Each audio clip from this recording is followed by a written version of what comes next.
Do I love me job? Of course. Boomer shooter fans have had it good lately. Games like Wizardom, Only Lead Can Stop Them, and Forgive Me Father, to name just three, have all brought us interesting takes on the genre in recent years.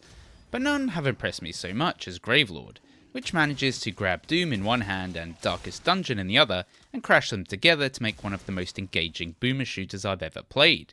With a few caveats, of course. Gravelord is a first-person shooter that draws heavy inspiration from 90s classics like Doom and Quake, which is something that can be said about almost every game in this retro shooter genre. However, that's where similarities end, because Gravelord is unique in its concept. You play as Guido, a gravedigger who happens to be a hulking brute of a man. Unfortunately, he's not all that smart. The story of Gravelord starts with Guido noticing that the people he is burying start coming back to life with the help of a tonic made by someone named Kieran Husk, who is the proponent of an anti-death movement sweeping the town of Starum. Kieran Husk also happens to be Guido's father's murderer, and so he embarks on a mission to fight the minions of evil, make the dead stay dead, and uncover just what Husk is up to. Gravelord has a full modern suite of options that supports all resolutions, high refresh rates, and although fairly bare bones, the game allows you to adjust everything you need to adjust to get you gibbing zombies smoothly on your PC. The game does away with overdone pixel art and instead has a more modern, stylized graphical style that those who have played games like Darkest Dungeon will be familiar with. It has a dark and gloomy palette of colours that fits the premise of the game, and the graphics are fantastic and ooze personality. Enemy designs range from zombies to demonic soldiers with buckets on their heads to full-on demons and more. So it's safe to say that while Gravelord does take its cues from retro classics, it doesn't simply emulate them to capitalise on your nostalgia. Instead, it carves its own unique style and it works very well. Yeah, that one looked like me dad, it did. When it comes to actually playing the game, Gravelord feels amazing to play. The controls are responsive and your in-game movement is lightning quick. You can aim up and down as well as just left or right, so it's a full 3D boomer shooter. Slick is the one word that comes to mind when I think about how to describe playing Gravelord, and that translates into a great moment-to-moment experience. It's a difficult game, but you feel like you're in full control at all times. It's easy to dodge projectiles coming at you with the quick tap of a movement key, and mouse aiming is spot on.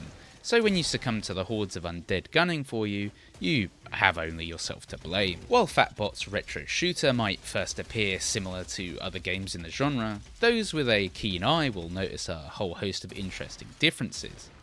Gravelord is well paced, and it drip feeds you new abilities each level as you play. For example, in level 2 you get the Spectral Shovel. This allows you to press E and make Guido throw the shovel at one of the blue portals spread throughout the levels, which then teleports you to that location. This makes your fights suddenly even more dynamic as the bullet hell increases. Then, in level 3, you get the ability to double jump. It's this spread out pacing of new abilities that allows you to master each one instead of just being overwhelmed, and it makes Gravelord feel like more of an adventure that you're embarking on rather than a shooter to play for 5 minutes at a time. The major feature that makes Gravelord unique, however, is its tarot card system. As you wander the gloomy streets and tunnels of Starum, you'll pick up tarot cards that alter your abilities. When you find one of these power-ups, you're given a choice of picking one card from a hand of 3 options.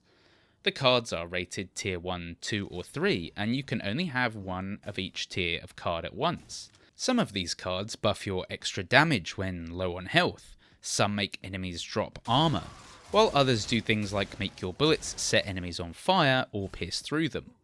You'll periodically encounter these pickups, and you'll be given the option to swap your equipped cards for other cards you encounter too. This tarot card feature is excellent and adds a really clever take on being able to build out your character to fit your playstyle.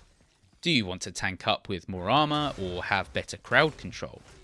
The only downside to this feature is that the same cards had a tendency to keep cropping up, and the game could do with having a few more cards available to choose from, but hopefully they will add more in an update. More on that later. Gravelord features your standard coloured keys that we're used to seeing in Doom-like games that open the corresponding doors to progress. But what surprised me the most was that it also has a very Metroidvania aspect to its levels.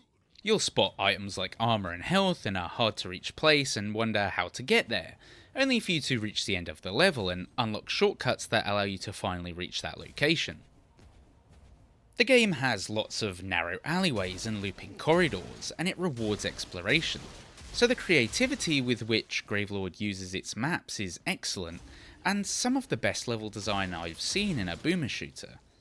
On top of that, there are lots of puzzles to solve, like deciphering riddles and turning statues to face the correct direction, or working out which platforms to throw your spectral shovel at to get to find secrets and open new shortcuts. Gravelord then is definitely more than just a generic FPS game when it comes to design and how well thought out it is. Gravelord wouldn't be complete without collectibles, and I'm happy to say that it features some of the most interesting collectibles I've ever encountered in a game. Sprinkled throughout the game's levels are pages of a comic book that is based on Guido and the world of Starum. Each page features full artwork and lets you piece together the backstory of the game. These comics have absolutely gorgeous artwork, and I really looked forward to picking up a collectible for once, which isn't something that I say very often because I usually don't care about them.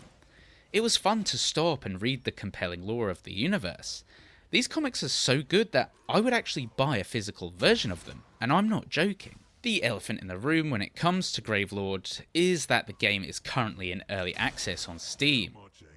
The game will eventually have 3 full episodes that make up the entire game, but right now only episode 1 is available, which is comprised of 8 game levels and a bonus level.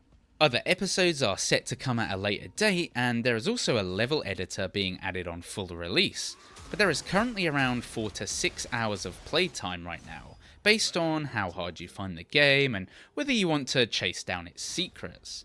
And when Gravelord is fully released, this should be a comprehensive game that is a sizable length for a boomer shooter. I couldn't find a roadmap anywhere stating when more episodes will be available. However, Gravelord is exceptionally polished, and I can state with a good degree of confidence that the team seems to be taking the game's development seriously. Gravelord is one of the best boomer shooters I've ever played. Flying around the game's levels and taking on the demonic undead as Gravedigger Guido feels great, and Starum's gothic, darkest dungeon-like vibe oozes personality and is the star of the show. Gravelord also adds many new and compelling features to the genre that compelled me to keep playing, like its tarot card system and comics that kept me seeking out all of the secrets and collectibles on offer. What's even more impressive is that Gravelord is made by a team of only 5 people at Fatbot Games, and it's a perfect example of how indie games are adding originality to video games at a time when AAA studios are pumping out even more generic trash. Even though Gravelord is in early access, I have absolutely no hesitation in recommending it for fans of not just the retro shooter genre, but anyone who wants a fun, fresh, and challenging FPS experience.